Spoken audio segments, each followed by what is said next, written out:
Assalamualaikum warahmatullahi wabarakatuh. Apa kabar sobat-sobat semuanya? Semoga kita semua dalam keadaan sehat jasmani dan rohani, tidak kekurangan satu apapun. Amin ya rabbal alamin. Oke, mari kita lanjutkan saja ceritanya. Bab 1167.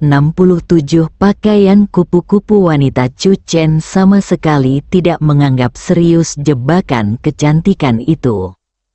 Wanita yang mengenakan pakaian kupu-kupu itu tertegun. Kekuatan sihir ilusi dan kebingungannya tidak berguna bagi pria di depannya.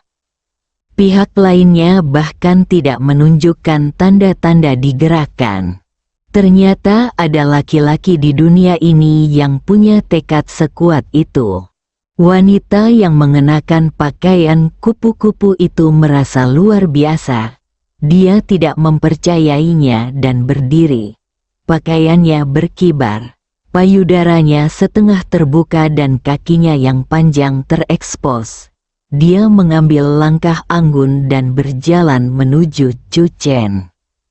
Chu Chen memegang pedang ajaib di tangannya dan tiba-tiba mengarahkannya ke wanita berpakaian kupu-kupu yang berjalan ke arahnya.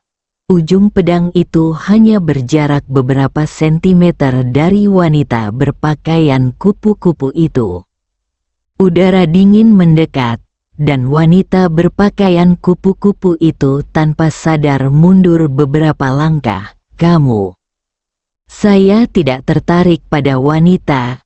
Chu Chen menatap wanita berpakaian kupu-kupu itu dengan serius. "Jawab pertanyaanku."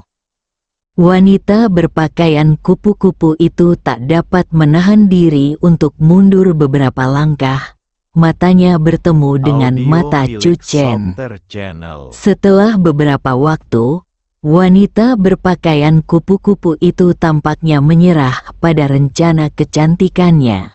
Meski matanya masih menawan, namun matanya tidak lagi memiliki kekuatan untuk membingungkan orang.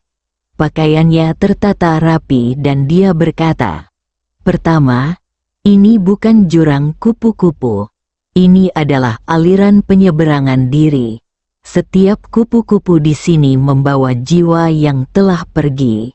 Setelah jiwa tersebut menyelesaikan penyeberangan dirinya di sini, ia akan bebas berkeliaran di dunia ini." Memang ada legenda rakyat yang menyebutkan bahwa arwah orang yang meninggal akan menempel pada tubuh kupu-kupu dan pulang ke rumah untuk mengunjungi orang yang dicintainya. Tetapi pada saat ini, Chu Chen semakin percaya bahwa apa yang disebut penyelamatan diri kupu-kupu pembawa jiwa adalah kekuatan ajaib yang dipraktikkan oleh wanita berpakaian kupu-kupu di depannya. Kedua, tanah longsor tadi malam tidak ada hubungannya dengan saya. Wanita berpakaian kupu-kupu itu berkata, "Tadi malam, sebuah kekuatan misterius muncul di puncak Tiyun, menyebabkan tanah longsor. Saya menduga bahwa pihak lain mengetahui keberadaan Zidujian dan sedang mencarinya. Jadi, saya memasang susunan ilusi di luar, berharap dapat menggunakan kekuatan ilusi untuk membentuk tim dan memperluas kekuatan Zidujian. Tuan, Kapten Chu, saya hanya ingin melindungi diri sendiri dan menjaga Zidujian untuk memberi tempat tinggal bagi jiwa-jiwa yang tidak memiliki tempat untuk dituju ini." Ini jelas bukan hasil tebakan batin Chu Chen. Dari informasi yang terkumpul, tadi malam telah terjadi pertempuran di puncak Tiyun. Begitu pula dengan suara auman binatang buas, yang menimbulkan rumor bahwa sapi suci 5 warna kemungkinan besar akan datang ke puncak Tiyun. Namun menurut keterangan wanita di Diei, ada orang misterius di luar sana yang menghancurkan gunung dan menyebabkan tanah longsor demi menemukan sungai Zidu. Itu adalah pernyataan sepihak dan sulit dikatakan benar atau salah. Saya mendengar bahwa tadi malam terdengar auman binatang buas di puncak Tiyun, Chu Chen menatap wanita yang mengenakan pakaian kupu-kupu. Wanita yang mengenakan pakaian kupu-kupu itu menggelengkan kepalanya. Angin gunung menderu, kedengarannya seperti auman binatang. Tidak ada yang istimewa dari puncak Tiun kecuali ngarai Zidu. Jadi, Anda tahu identitas pria misterius yang menyebabkan tanah longsor itu? Chu Chen bertanya lagi. Dia ingin menemukan beberapa petunjuk dari jawaban yang diberikan oleh wanita di Diei atas banyak pertanyaannya. Kalau dari awal sudah bohong, harus berbohong berkali-kali lagi untuk menutupi kebohongan yang pertama. Maka, pasti ada kekurangannya. Wanita berpakaian kupu-kupu itu terdiam beberapa saat, lalu mendongak ke arah Chu Chen. Kamu seharusnya bisa menebak bahwa aku bukan dari era ini. Lebih dari 2000 tahun yang lalu, aku dilahirkan dalam keluarga terpelajar. Tetapi suatu hari, aku mengalami perubahan drastis. Keluargaku hancur, dan pelayan tua keluargaku membawaku untuk tinggal menyendiri di lembah kupu-kupu.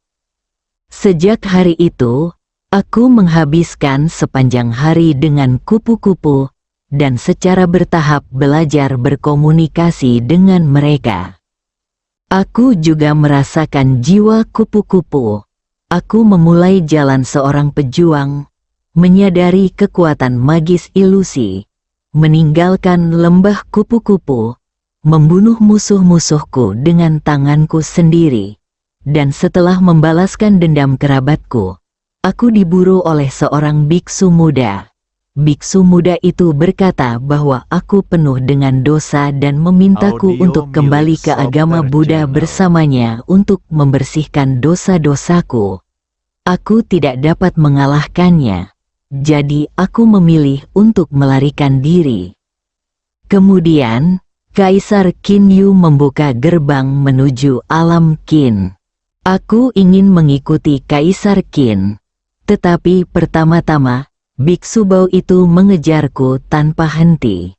Kedua, aku tidak tega meninggalkan kupu-kupu yang menyeberangi sungai. Jadi aku tinggal dan akhirnya tertidur lelap. Setelah energi spiritual pulih, aku mengambil alih tubuh lain dan terlahir kembali dalam kondisi Yuanshen. Wanita berpakaian kupu-kupu itu tampaknya mengetahui identitas Chu Chen dan dengan cepat menambahkan, tuan rumah yang aku ambil alih adalah orang yang sekarat karena sakit. Setelah jeda, wanita berpakaian kupu-kupu itu berkata, tadi malam, aku merasakan kehadiran biksu bau itu. Biksu bau itu memiliki senjata ajaib yang dapat mendeteksi perkiraan lokasiku.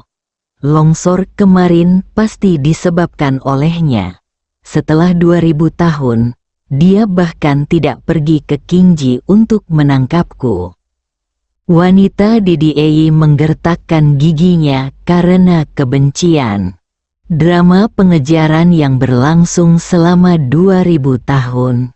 Kedua belah pihak mengubah tubuh mereka.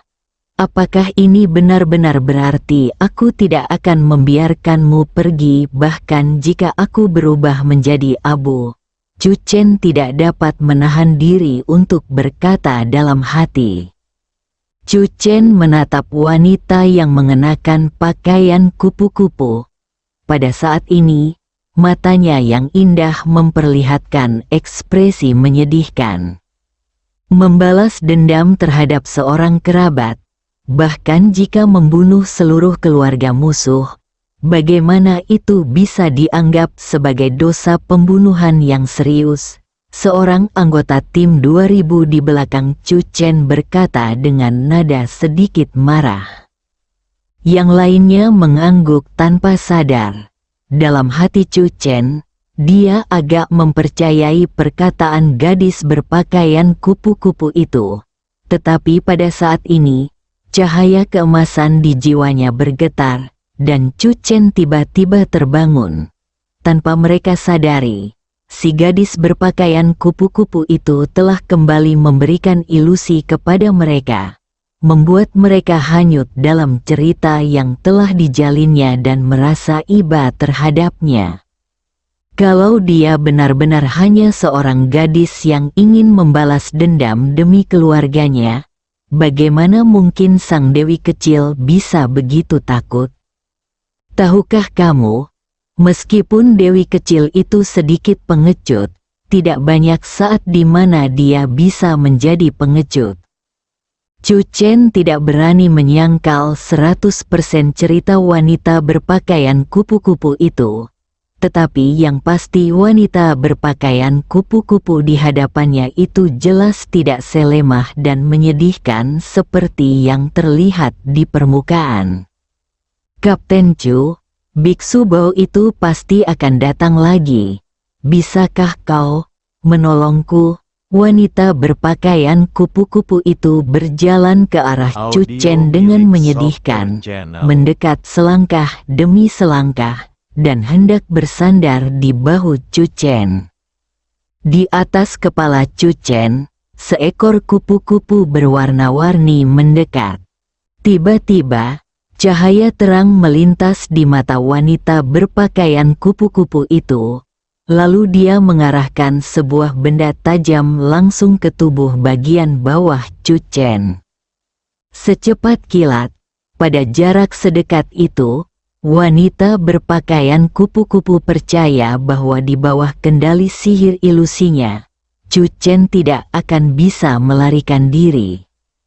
Bahkan di mata Chu Chen, mungkin dia baru saja melihat jari-jarinya yang ramping dan halus membelai dengan lembut. Pria tidak baik, wah!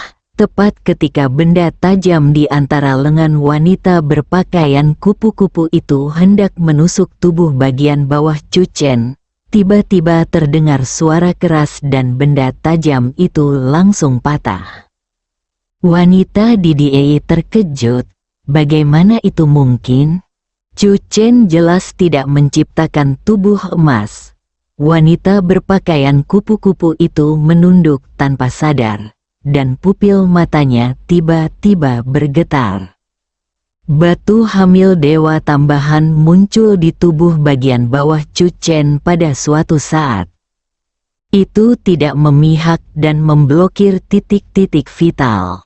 Chu Chen melambaikan telapak tangannya, tanpa belas kasihan, dan memukul wanita berpakaian kupu-kupu itu dengan keras. Dasar penyihir yang kejam!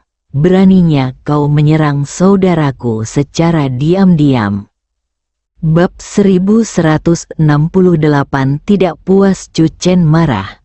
Penyihir ini bisa saja menggorok lehernya, tetapi dia malah menyerang tubuh bagian bawahnya. Mengubah serangan yang mematikan menjadi serangan yang memalukan hanya dapat digambarkan sebagai perilaku seorang penyihir sejati. Wah, telapak tangan Chu Chen membuat wanita berpakaian kupu-kupu itu terbang, dan dia mengambil batu hamil dewa pada saat yang sama. Terima kasih, Saudara Wu Ming. Yang mengejutkan Chu Chen adalah adanya sebuah lubang kecil pada batu hamil dewa milik Saudara Wu Ming. Dengan pengetahuan Chu Chen mengenai kekerasan batu pembawa dewa, dia secara kasar dapat merasakan kekuatan serangan gadis iblis berpakaian kupu-kupu tadi.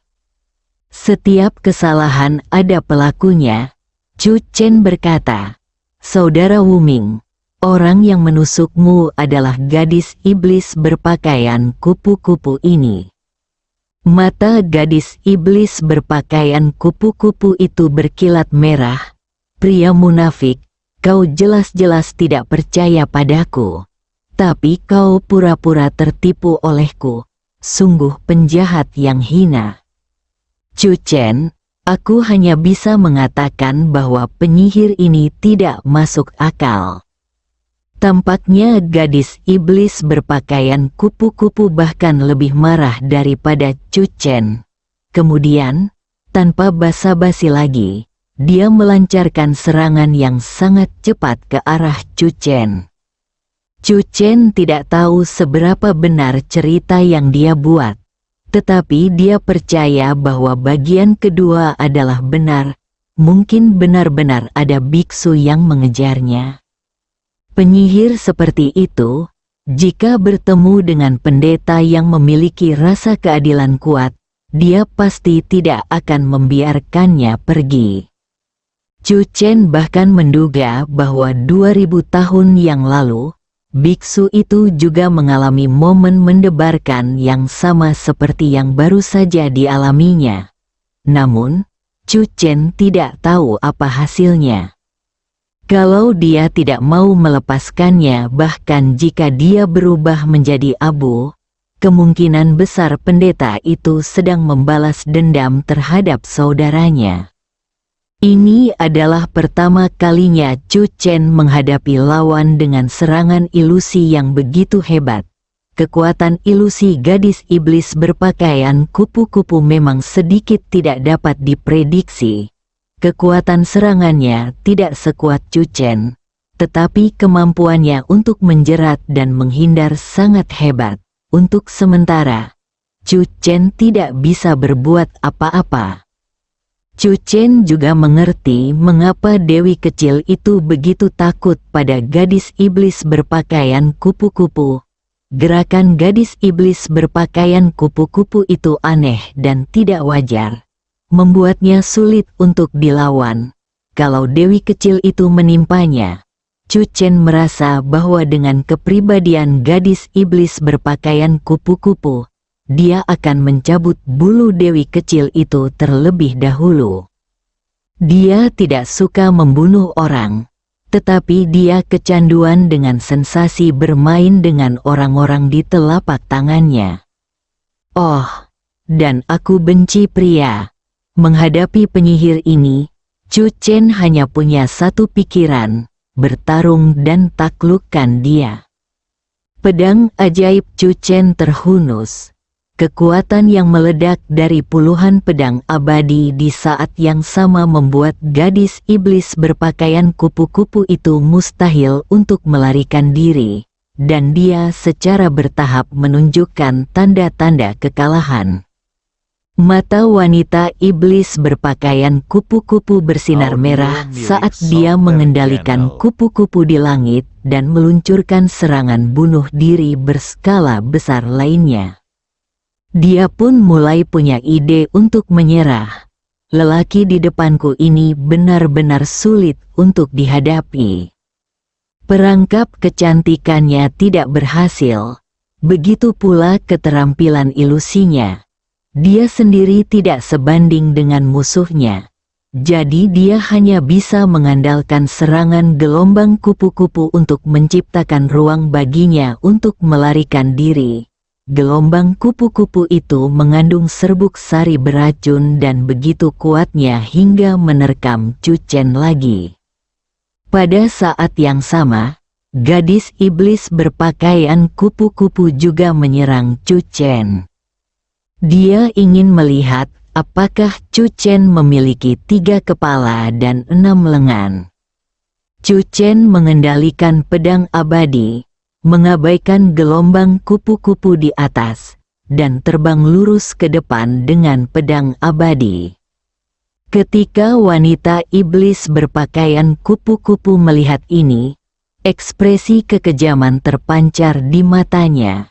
Dia pasti akan menyesal jika berani mengabaikan dampak pasang surut kupu-kupu. Gelombang kupu-kupu datang semakin kuat.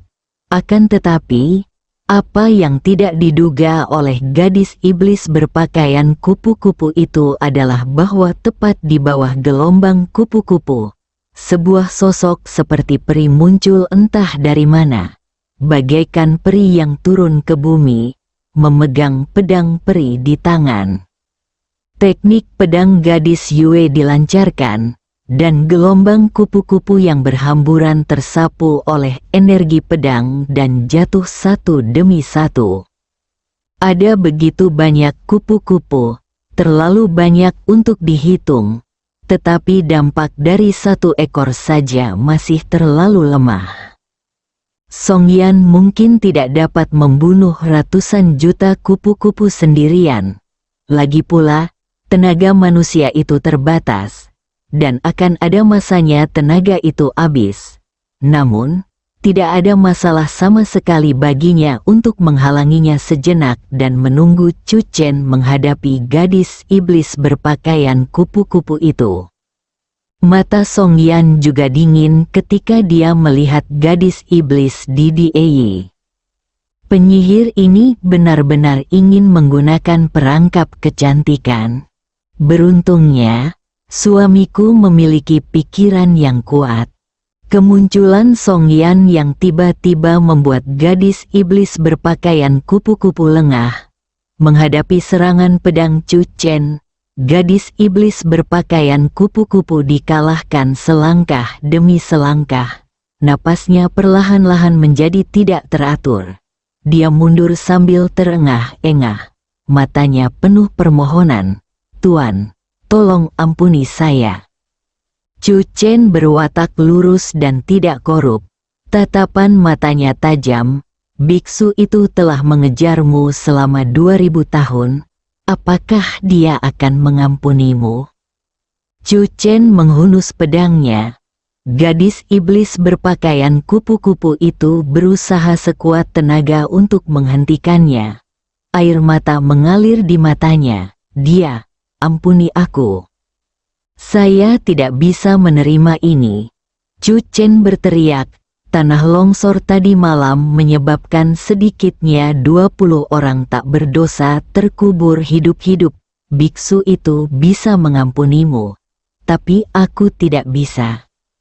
Chu Chen terlalu malas untuk memikirkan mana di antara perkataan gadis iblis berpakaian kupu-kupu yang benar dan mana yang salah. Dia akan menangkapnya terlebih dahulu, lalu membuat kesimpulan. Chu Chen meningkatkan intensitas serangannya, dan secara bertahap mengunci gadis iblis berpakaian kupu-kupu di depan tebing. Beberapa bekas pedang muncul di tubuh gadis iblis berpakaian kupu-kupu, dan darah mengotori pakaiannya. Melihat Chu Chen sama sekali tidak takut dengan tipuannya, gadis iblis berbusana kupu-kupu itu tidak dapat menahan diri untuk tidak meludah dan berteriak dengan marah. "Apakah kamu masih seorang pria? Kamu lebih buruk dari seorang biksu." Chu Chen mencibir. "Orang yang mengejarmu mungkin seorang biksu playboy." Di bawah kehancuran pedang abadi, pertahanan gadis iblis berpakaian kupu-kupu benar-benar hilang dan dia dalam bahaya. Ekspresinya perlahan-lahan menunjukkan keputusasaan. "Aku tidak berbohong kepadamu tentang satu hal. Ini adalah aliran penyelamat diri jiwa. Tolong jangan hancurkan itu." "Jadi, yang lainnya berbohong kepadaku?" Chu Chen mengayunkan pedangnya. Dia memang seorang penyihir. Wanita iblis berpakaian kupu-kupu itu gemetar karena marah. Dia merasa bahwa laki-laki di depannya adalah orang pertama yang mengeluh. Dia adalah iblis. Dalam kehidupan masa lalunya dan masa kininya, selama lebih dari 2000 tahun, dia tidak pernah merasa sesedih itu. Selama diburu para pendeta, dia sempat beberapa kali berada dalam situasi putus asa. Namun pada akhirnya dia berhasil melewatinya dengan selamat. Namun kali ini, gadis iblis berpakaian kupu-kupu merasa seakan-akan tidak ada jalan untuk naik ke surga dan tidak ada pintu untuk memasuki bumi. "Lelaki di depanku sungguh penuh kebencian. Inti masalahnya adalah dia sebenarnya tidak menyukai wanita, yang membuat gadis iblis Diei mustahil menggunakan semua tipu dayanya." Memanggil, pedang peri dingin itu ditaruh di leher gadis iblis berpakaian kupu-kupu. Gadis iblis, biarkan kupu-kupumu beristirahat sejenak. Wajah wanita iblis berpakaian kupu-kupu itu berubah pucat, dan dia melambaikan tangannya dengan cahaya warna-warni. Tak lama kemudian, gelombang kupu-kupu yang menyerbu dengan liar itu pun berhenti. Song Yan menyingkirkan pedangnya dan datang ke sisi Chu Chen. "Istriku, kamu telah bekerja keras," Chu Chen berkata. "Penyihir ini sangat licik, bagaimana kita harus menghadapinya?" Pupil mata gadis iblis berpakaian kupu-kupu itu tiba-tiba mengecil. "Dia benar-benar punya istri? Mustahil, mustahil, mustahil." Gadis iblis di Ei tidak percaya bahwa di dunia saat ini akan ada pria yang sudah menikah yang dapat menolak pesona yang telah dipraktikkannya selama lebih dari 2000 tahun. Menyaksikan Chu Chen mengulurkan tangannya dan memegang tangan Song Yan, gadis iblis berpakaian kupu-kupu merasa makin frustrasi.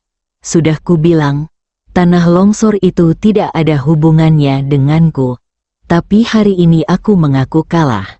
Kau boleh membunuhku atau mencincangku, terserah padamu." Wanita iblis berpakaian kupu-kupu itu menggertakkan giginya, wajahnya penuh ketidakpuasan. Bersambung.